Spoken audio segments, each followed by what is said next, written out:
Hey guys, Syed here, and today we have the 2019 Toyota Camry Hybrid. By the way, I noticed that for some of you, depending on where you're watching this from, the video might render in 360p. So if it does, do click on the video quality button and select 1080p HD because that's what we recorded this video in. And as usual, if you're new to the channel, do subscribe because we do have a lot more car reviews coming up. Okay, so anyway, I got this Toyota Camry from Carl.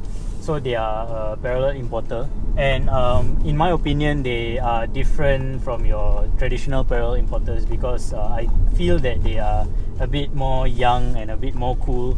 I'm not paid to say that. This is really my opinion because just from the name itself and from their logo, you can sort of tell that they are a younger company. And also one very interesting thing about them is that on their website you can actually customize your car before you buy it. So you can change a lot of things, all the options, you can choose them, you can customize your car, like from things like your exhaust, your rims, the color of your car, interior color, infotainment screen, everything. You can customize a lot of things, and you can actually see what the item looks like, and you can also see the price. So it's quite a good way to go about buying your car.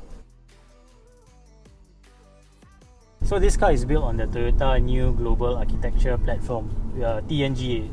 So what that means is that Toyota promises, improved performance, more cost-effective manufacturing, better visibility, lower center of gravity, stuff like that. I'll put a list so you can see the list of benefits for yourself. Now this Camry, the one that I'm driving right now, is the Australian spec, so it's a bit different from the ones you get from the ADs or the authorized dealers in Singapore. So some of the differences would be things like, number one, the price. This car is about $20,000 cheaper than the ones you get from your ADs. Number two, this car is also a bit more powerful. The ones from the ADs, if I'm not wrong, those cars have about 178 horsepower, whereas this one is a hybrid. So you get 178 horsepower from the petrol engine, and you also get about 120 horsepower from the hybrid motor. So in total it's about 218 horsepower. I know the maths doesn't add up, but yeah, that's how it works. So another difference is also the fuel consumption, because this car is a hybrid, so the fuel consumption is much better. It's about 30 plus kilometers per litre. I'll go through the exact specs later on. And lastly, this car, as you can see from the outside, it also has a sports body kit actually, so it looks more sporty than the standard Camry. First impressions of this car, the steering wheel feel is quite similar to the one you get in the Honda Civic Turbo. I think the leather is the same kind of material. Also, I noticed immediately when I was in this car that it's very quiet and it goes over bumps it's very comfortable basically. It goes over bumps very gracefully, it absorbs the bumps. It's not stiff. The suspension, I don't know how stiff the suspension is, but how I feel is that it's very compliant. Also, this car the engine is quite responsive, and the pickup is quite good, you see. It's very different from the previous Camrys. So it's actually quite, because there's no turbo, the power is almost immediate. Its initial impressions, it's very responsive. There's no body roll. I've been driving around this road for a while, and taking the corners, I don't really feel any body roll whatsoever. It's quite planted. I won't say this car is fun to drive particularly, but I think the target audience for Toyota Camrys, they are not looking for cars that are fun to drive anyway. They are looking for comfort, reliability, space.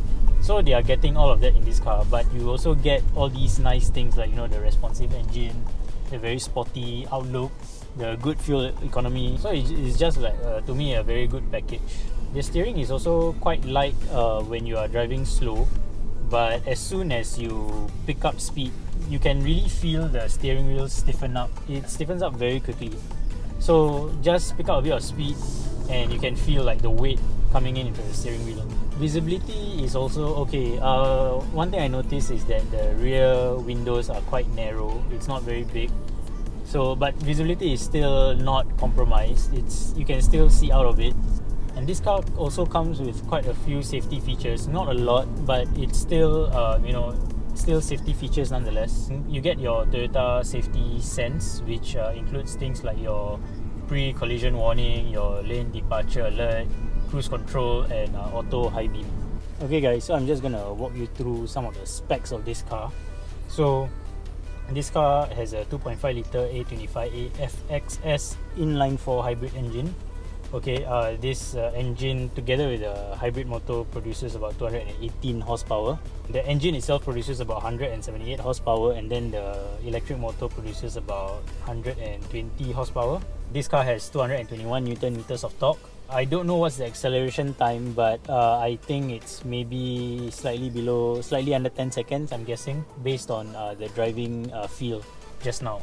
Fuel consumption also, on paper, this car is supposed to do 33.4 kilometers per litre, which is quite amazing if you ask me. That's more efficient than a Toyota Prius actually. This car also has a fuel tank capacity of 50 litres. So 50 litres multiplied by 33.4 kilometers per litre, this car should do about 1,670 kilometers on a tank of petrol. But of course, in real life, fuel consumption is usually worse than the ones stated on paper. So let's say this car can do maybe, I don't know, let's be conservative, we put 22 kilometers per litre. Multiplied by 50 litres, this car can do about, realistically, 1,100 kilometers on a tank of fuel. So moving on to exterior design, the Camry is typically seen as an uncle's car. But, just look at this car, it looks nothing like an uncle's car. It looks like young and sporty, dynamic.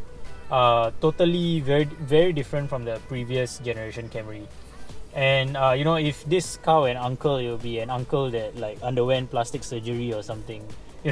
It's like, put simply, it's like one of the sexiest uncles I've ever laid my eyes on. Okay, so moving on to the interior. The interior design is not as radical as the exterior. I think it's a bit more, dare I say it, boring. It's not very boring, but it's not as exciting as the exterior. Infotainment system, I have to say, is a bit difficult to use, to be honest. I took a while to figure this thing out, and until now I still don't really understand how it works. But yeah, overall the material quality inside here, it's still what you expect from a higher end Toyota, but now I think it's a bit better as compared to last time, because now you get like softer touch plastic, this leather stitching over here. You don't really get that kind of hollow plastic until only over here you get hollow plastic. The rest of it is quite solid, soft touch. Practicality for this car, I would say, in terms of storage space, practicality is quite good. You get your regular door bins here, which is actually quite small. You can't fit a big bottle here, it's quite narrow. But you do get some storage space over here in the middle. You do get a very big and deep storage space here in the center. And also the glove box is actually quite big, I have to say. Yeah, that's very big. Moving on to practicality in the rear. Rear seat space is very, very good. There's a transmission tunnel, but it's very, it's so like, it's just not a small hump, it's a medium-sized hump, but it won't really intrude into your leg space that much. I get a lot of knee room in this car, like massive amounts of knee room.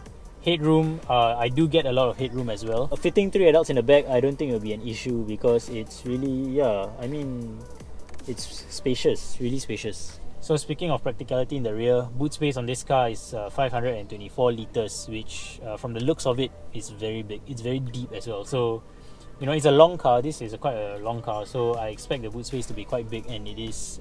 I don't think you'll be complaining about boot space. Speaking of boot, you can only open the boot from the inside of the car. You can't open it from the outside unless, where's the key? Unless you hold it on your key fob. But there's no like lever on the boot to actually press and hold to open it. So what do I think of this car? I think the exterior is one of the biggest selling points, other than the engine performance and the good fuel consumption. But everything else is more or less what you expect from a Camry. That's okay, because Camry buyers, they are looking for reliability, comfort, practicality anyway. So the looks, the performance, the fuel consumption is just like a bonus for them. And also I think the Toyota Camry branding is very strong. So no matter what kind of Camry Toyota produces, people will still buy them. So what do I like about this car? To sum it up, I like the exterior looks. This is a very good looking car. It's also very comfortable. Engine performance is, for a Camry, I would say, is quite good. And the fuel consumption. Things I don't really like about this car, number one, I would say the interior is not as exciting as the exterior. I think Toyota had a lot of potential to make the interior a bit more match the look of the exterior. They could go crazy with the interior, but they chose to be more conservative. And before I forget, another thing I don't like about this car is the infotainment system. It's not the easiest to use. It took me a while to figure it out, and actually until now I'm still trying to figure it out. So yeah, that's about it guys for this review. Thank you so much for watching. I hope you guys enjoyed it. Do subscribe, and I'll see you guys in the next video.